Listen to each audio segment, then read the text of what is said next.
Hey, I'm Decathlon Gamer. Welcome back to F1 Manager 23. This is episode 44. Driver development update is where we begin this episode. Logan Sargent picks up 2 in braking, now at an 84, where Flourish does pick up 1, just a 57 though for her. She also adds 2 points of control, so at least she gains 3 points overall. She gains a little more ground on Logan Sargent, now an 84 and a 66 overall, respectively.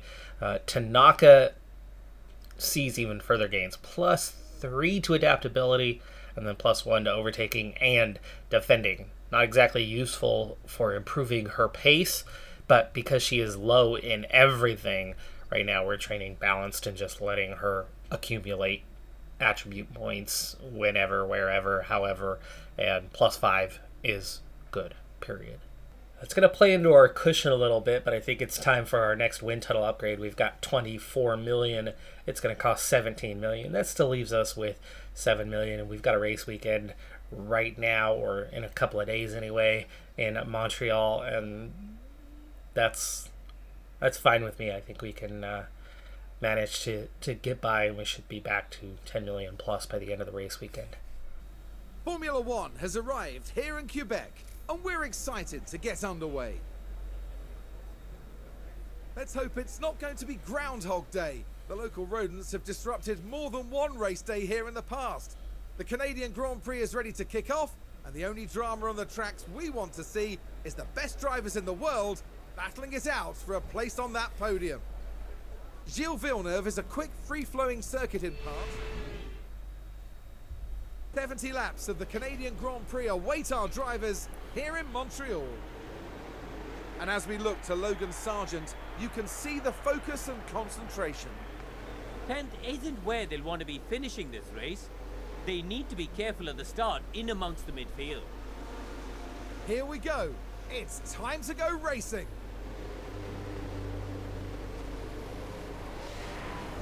The drivers are ready and raring to go. It's the Canadian Grand Prix. And it's lights out, and away we go. And we're racing in Montreal. Sargent going on a one-stop strategy. Just trying to be careful. Soft to medium. Regular pace. Only 1 lap under fueled today instead of the normal 2.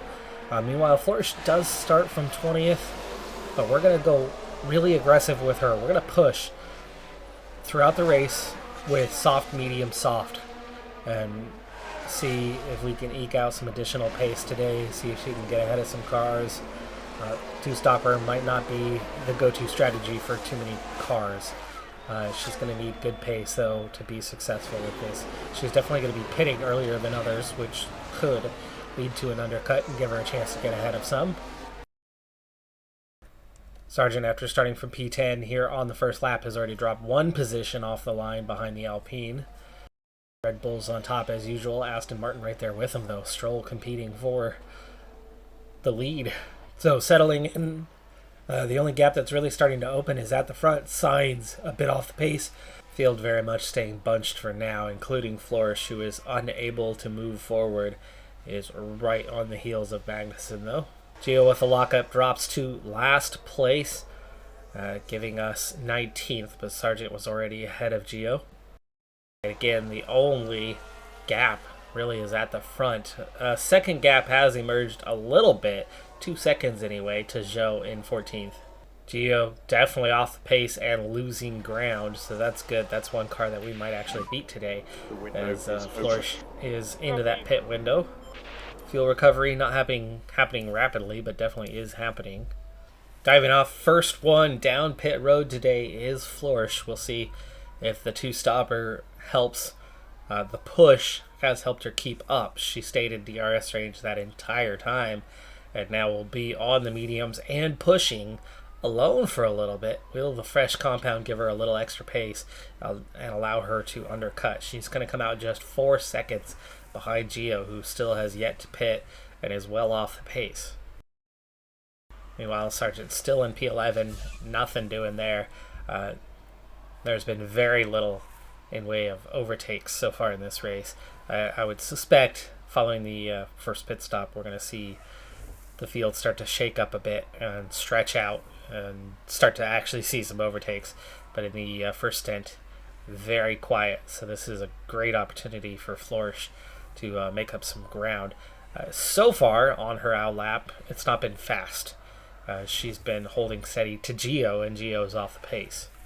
So we can anticipate that there's going to be at least slow out laps for a lot of cars. But now that gap is closing. Now she's going the right direction. She's gained half a second on the tail end of that lap. So she's definitely going faster now. Another half second over the next half a lap. So now she's starting to gain that time.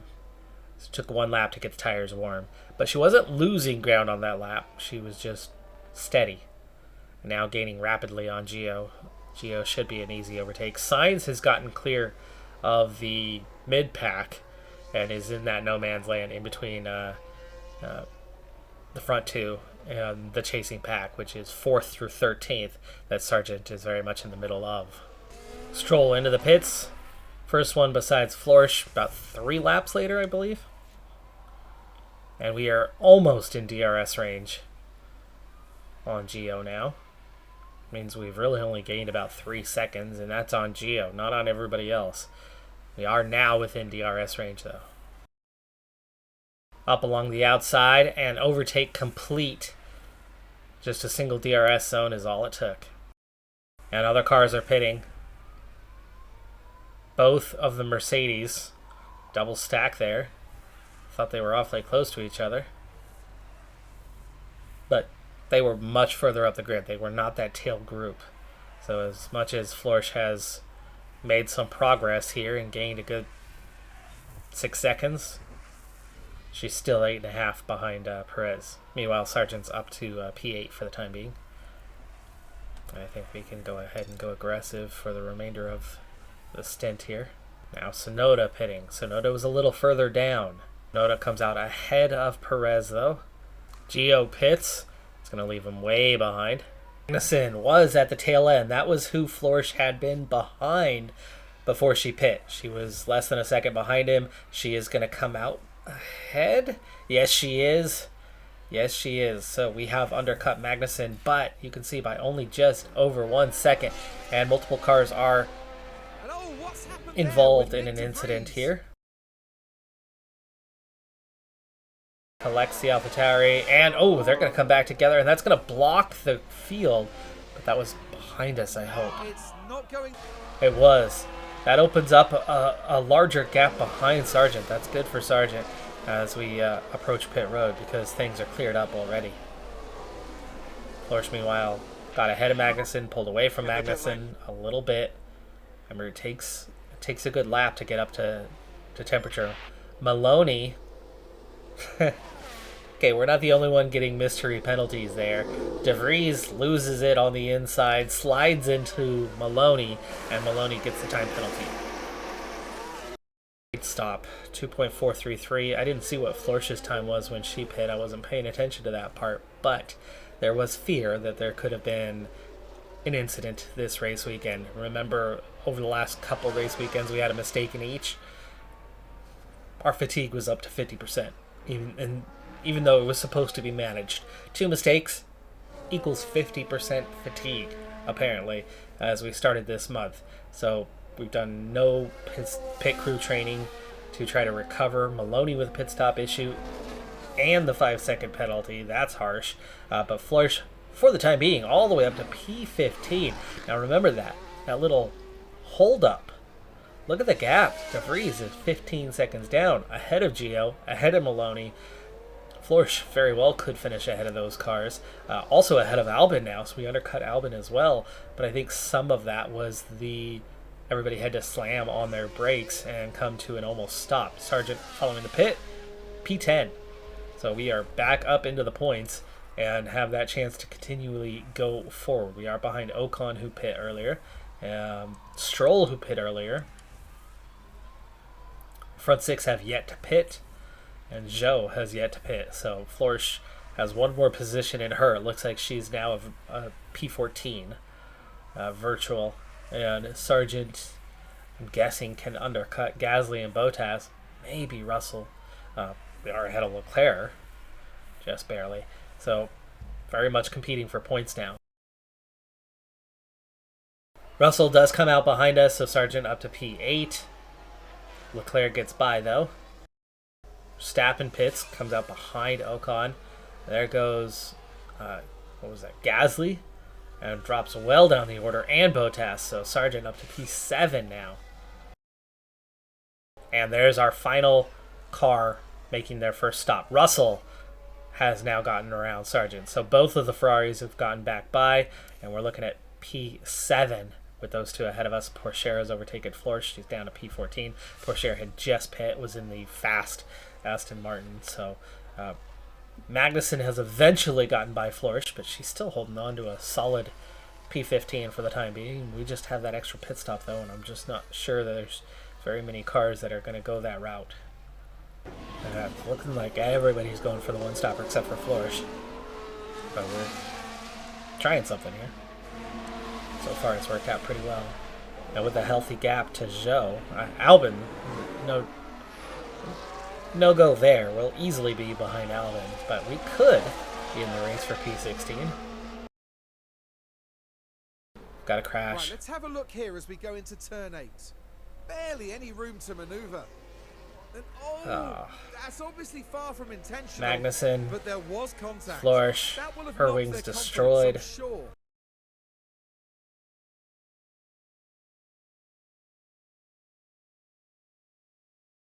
Over 6 seconds ahead of Norris, almost 10 ahead of Tsunoda.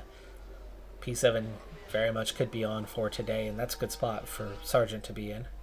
But Florsch got the worst of that incident. Magnussen, Albon are both well ahead, and it really backed us up to those cars behind. And she does appear to be off the pace now. But her chances of finishing 16th, not looking great anymore.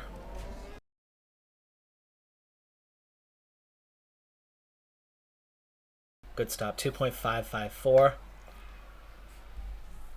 And we do come out at the back, but only just. I think maybe 18th could still be on, but again, the damaged wing could be hurting her enough to down the backstretch with DRS open. Not going to get there before the Wall of Champions, but what about down the front stretch, the start-finish line? And yes, that is alongside, and that is overtake complete, P19. So even with a damaged wing and the time loss, which was a good, 10 seconds or so, though Gio did eventually pit, and it was just a spin, so Gio shouldn't have had damage. It would have been just that first stint that was off pace because of damage to the tires themselves. After the pit stop, Gio should be running normally. So far, we're dragging Maloney forward as we've already closed down Gio to just the DRS boost with the natural pace adding up to be enough to get out of DRS range of Maloney and pull away. And that's an overtake. Double DRS zones, though, but we comfortably stay ahead and should be able to start pulling away from here. 3.5 seconds behind De Vries. We're up to the P18 that I thought would be possible. We've got 10 laps to go, and we're still going. At this point, it looks like maybe De Vries, maybe Zhou, maybe Gasly. Could we be on all the way for P15? Whoa! Gio just snuck by. We overtake Gio again a couple laps later, and we've caught up now to De Vries. Lap 64. Fuel's almost, but not quite right. Sargent gets around Leclerc up to P5, but now will not have the benefit of DRS any longer. Tried to go up the inside for turn 1, but just couldn't quite get alongside. With that backstretch DRS zone, could be an easy overtaking opportunity from this close.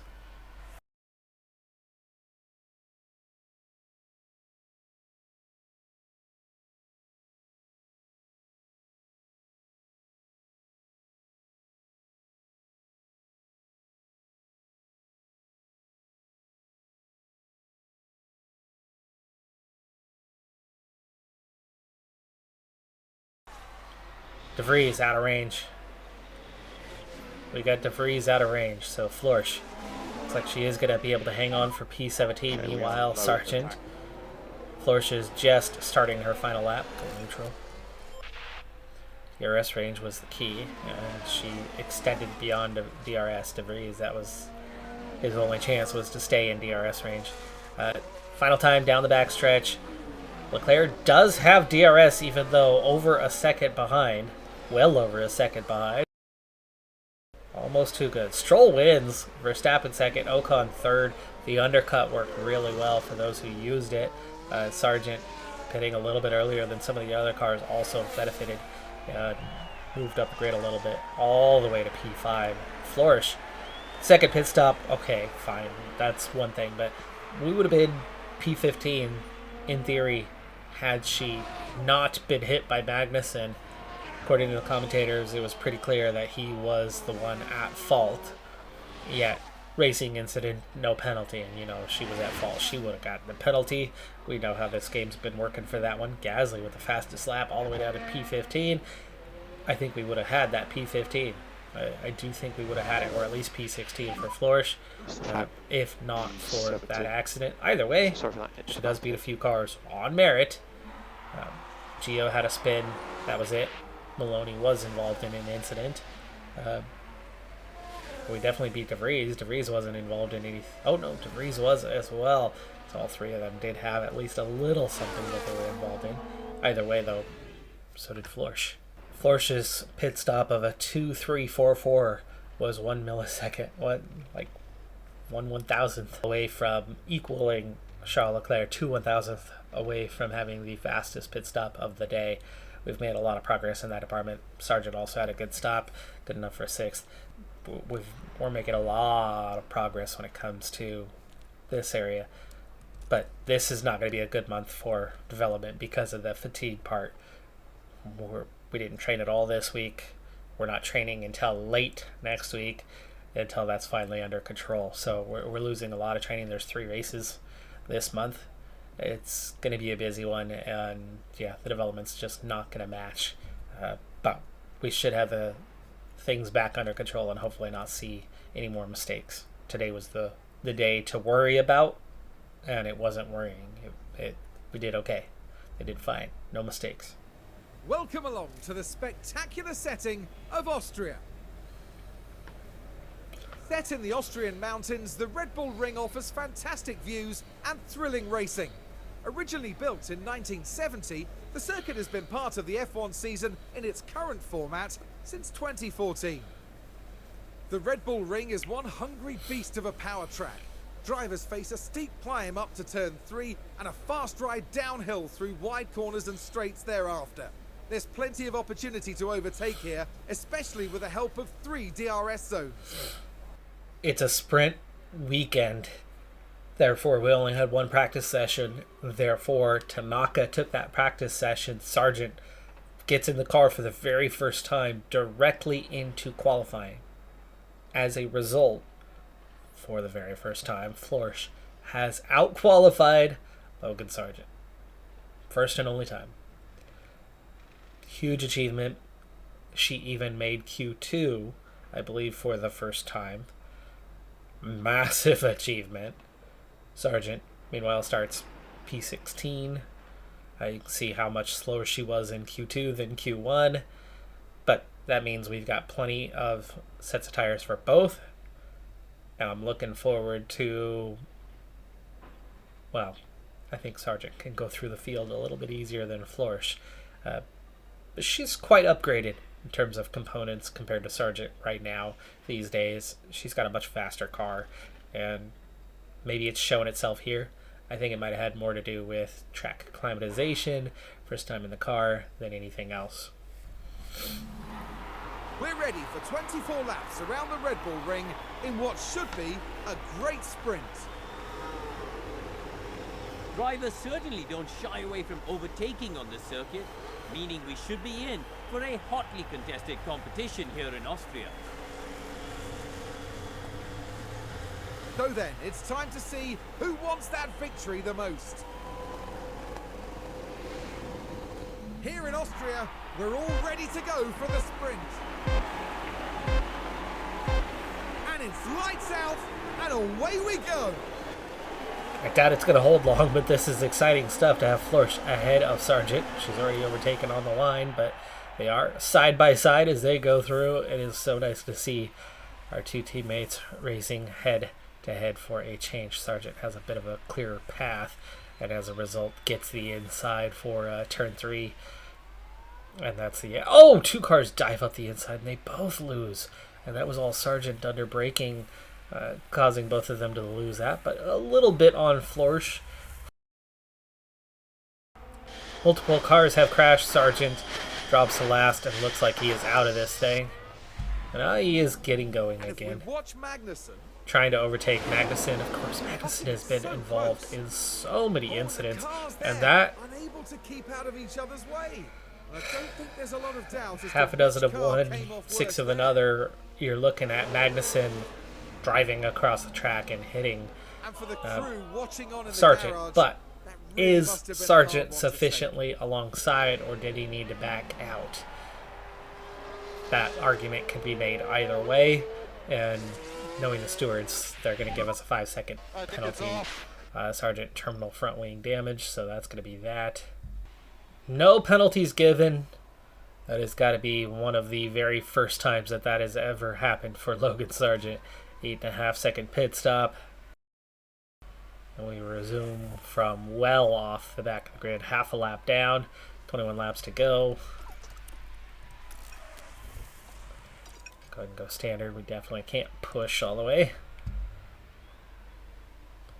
Florsch, meanwhile, is P16 hanging on in the mix. But I think we're looking at a quick sprint race from here. Gio has lost contact with those ahead, giving Florsch the opportunity to get by. Second try, she gets there. She's 2 seconds behind Albin, though. And she's closing up as Maloney is the one who then comes through. But she's closed back up on him, getting Maloney into DRS range, which then puts her behind that. So she slingshots Maloney into DRS range and sees herself going both forward and backward. Sargent, meanwhile, is 7 seconds closer to De Vries than 8 seconds now closer to De Vries than before. We definitely have a better pace. Tire wear, though, is now worse than the mediums. Gio runs wide, drops to P18. Florsch is P15. Lap 18. Fuel is now good for both drivers. Lap 20. Sargent never going to make contact. We'll avoid getting lapped at least. Florsch has a chance to move forward as many as 2 positions. Further rain expected. And we have wet weather predicted with 3 laps to go. It's coming in 4 laps. Florsch getting up ahead of Albin, but taken to the outside. Turn 3. Gets cut off on the exit. And drops once again to 15th. Albin's now more than a second down, so we have DRS. He doesn't. We'll get the inside for turn 1, which can turn into the inside for turn 3, and will turn to the inside for turn 3. In fact, he's going to lose 2 positions there, and that's going to make it possible for Florsch to try to pull away just a little bit here. Oof, why don't we get DRS there? We're only 8/10 behind Maloney. We don't get the DRS, but we had enough fuel. We're going to make it to the end. We're going to hang on to that P14. Stroll, back-to-back victories, though this one in a sprint. Verstappen, back-to-back podiums. The Reds up in 3rd. P14 is fantastic for Florsch in this race. She moved up. Sargent made up so much ground in the end. Getting to 7.5 seconds down on De Vries. From, 30 seconds back? But it is what it is. And the rain starts just after the checkered flag. In fact, Sargent, the only car left to cross the start-finish line after the rain has begun falling. Here among the Austrian mountains, the grid is now set for the 71 laps of the Red Bull Ring. And for Lando Norris, this is another chance to see what he can do in this car. Starting 5th is great for them. If they play the race right, there's a real chance to score a good result today. But just what will happen here, your guess is as good as mine.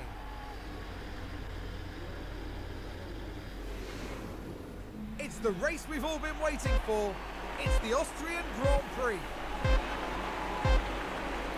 And it's lights out, and away we go. Seeing a lot of mediums on cars up and down the grid, which means there's going to be a lot of teams probably going for the one-stop strategy of a medium to hard. I'm aiming with both cars for the two-stop of a soft, medium, soft. The extra pace, hoping that will make a difference for us today. That means we've got to be good here. Early on, as we've got a big lockup at an Aston Martin off the track, and that's Stroll. That is Stroll with the big lockup there. So the guy who started from pole today is going to drop to last place on the third corner of the race. Really poor start from him.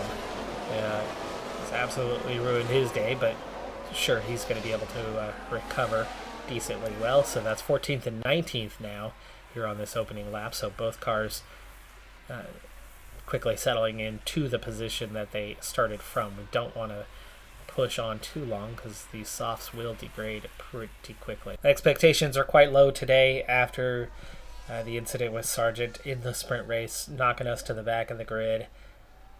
We clearly had some pace over others, but can we even overtake? Well, we get around Gio. We have some pace. Albon 2.2 down, so we have gotten Albon out of DRS range. For Sargent, I wouldn't mind if Sargent only manages to finish P15. Multiple cars have crashed. Florsch going forward a spot. Somebody's going back to the grid. It's Maloney and Sonoda.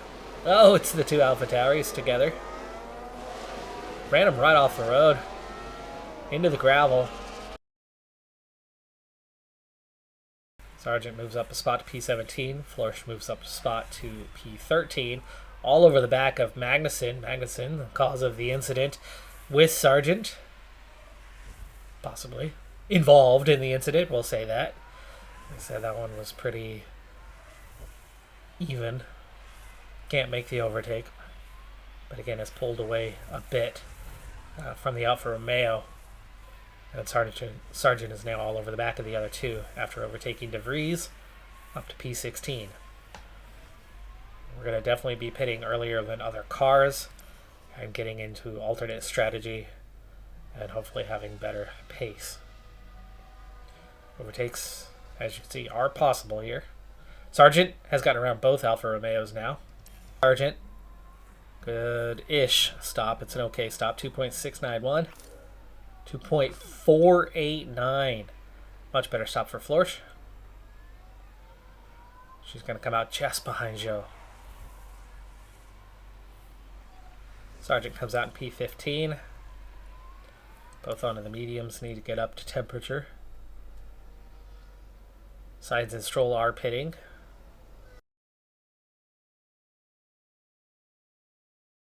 Round of pit stops still not quite done.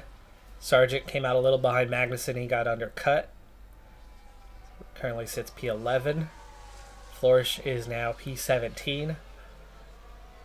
Definitely that couple extra laps for her really hurt her, but it was her only chance to make it to the end of the race on the strategy that we had laid out.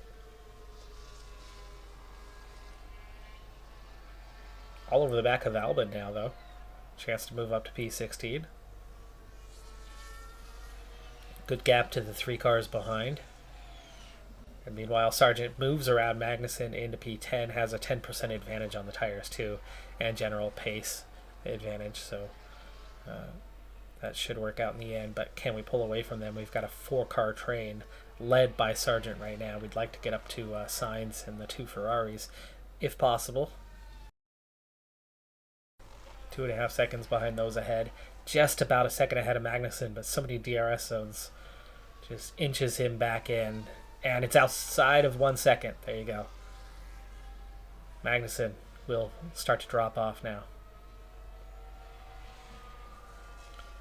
Florsch has gotten around Albon again, but they yo-yo back and forth, 16th, 17th.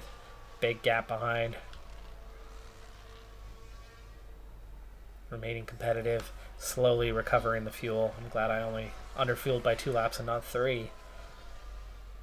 Recovery is certainly happening, but not rapidly. Albon on mediums will be on the softs. We will have a pace advantage there. Sonoda and Joe are ahead on hards. We're going to have to make some forward progress. We're going to have to make overtakes, which could be challenging. We caught Russell and Leclerc, Sargent has. We're going to give up some positions here after we pit, but up. Whoa! We just passed our lap, didn't we? Yes, we did. Not a very good stop. Not a terrible stop, 2.7. Florsch now on pit road. Sargent comes back out in P10. So up into the points. 2.391. Great stop for Florsch. She's going to come out in P17. Both cars now on the softs to go the distance. We're not going to push. We're going to let them ease into this stint so those softs make it to the end. We saw just how bad the pace was the last couple of laps. We do not want to be going backwards on the final 2 laps. So where things stand now, P10, P17 obviously, but relative to others. Stroll has recovered enough to get up to P9 ahead of Sargent, but we're still ahead of Magnussen, and Magnussen's already on 76%. Used mediums, does not feel a threat, and he's ahead of Sainz. He must have had a pit stop problem to have gone back that far. Pourchaire also back there. We are probably racing them, but maybe not. But Stroll pit very early, and Leclerc and Ocon and Perez to be ahead of Sargent now and are on softs, and we're going to barely make. So they could be really slow in those final couple of laps, where I've set ourselves up to hopefully not have that issue. Florsch, meanwhile, cars that are very much used and on slower compounds ahead of her, has every chance to go forward. Russell has another pit stop to make, but otherwise that could be it for pit stops now. Russell, one more to go. That'll be 2 stops for everyone, and I would imagine we're going to be ahead of Russell. What is Russell's pace right now? Oh, yeah, 2.5 seconds a lap right now that we're gaining. We're about 15 seconds down on Russell, so yes, we should be able to overtake. We need to push a little bit to get the temperature into the tires. I suppose we want to get them in the happy zone. Let them both push just long enough to get to about 87. 86 is happy zone. There we go. Oh, Florsch. That was Florsch. She just spun out. Told her to push. That's going to cause some serious destruction to the car. Florsch totally on her own while pushing to get a little more temperature. Didn't have temperature, was pushing. And that's the moment the car plows into the wall. Now their confidence will have major destruction to the car. Hard hit, PSC. Conserve fuel now. Florsch obviously retired after that one. That's definitely going to help some others make it to the end of the race, but we still have an advantage over them, so that pace could come in handy. And now the fuel is right till the end of the race. 8% advantage over Stroll. Russell in really sad shape. Feels like he's trying to go for it on the one stopper, and that just does not seem like it's going to happen at 36% already. Sainz and Pourchaire have both come through on Magnussen, so our direct rivals there, 3 seconds and a further 3.5 seconds behind us. And we've overtaken Stroll and are right on the back of Russell, and we've both overtaken Russell into the pits. So there's already P8 now with 7 laps to go. And I'm guessing his tires are pretty far gone compared to ours. Let's use our 64% to try to pull away and deploy. So we're going to see if we can open up a 1 second gap over Stroll while we have this slight advantage. Very quickly out to 7/10, but he's got DRS. 8/10, 9/10. Russell pit way too late, ruined his race. He's all the way down to P13. He'll catch and pass Magnussen, but he won't get in the points. And it looks like P8's pretty well locked up with 3 laps to go. We are closing in on Ocon and Perez, Norris, Leclerc, all of them pretty quickly, but we're a little too far back. It's a little too late for that, and I don't want to be moving forward too fast anyway, so we'll take that P8. Verstappen leads, Gasly, Bottas, the Alpines, both on podium. Leclerc, Norris, Perez, Ocon, Sargent is comfortably P8 now. We've pulled away from Stroll, who recovered from first to last on the first lap to P9. But Sargent was P19, so if anything, our recovery has been as good, if not better. Fastest car came out just behind us after a mistake, and we've managed to out-strategize him and finish a little bit ahead. Verstappen over the finish line and today's winner. From P19, P8's good. It's a good result. Florsch, disappointing on the retirement, but otherwise encouraging on the performance. She performed well. She out-qualified Sargent. She out-raced him in the...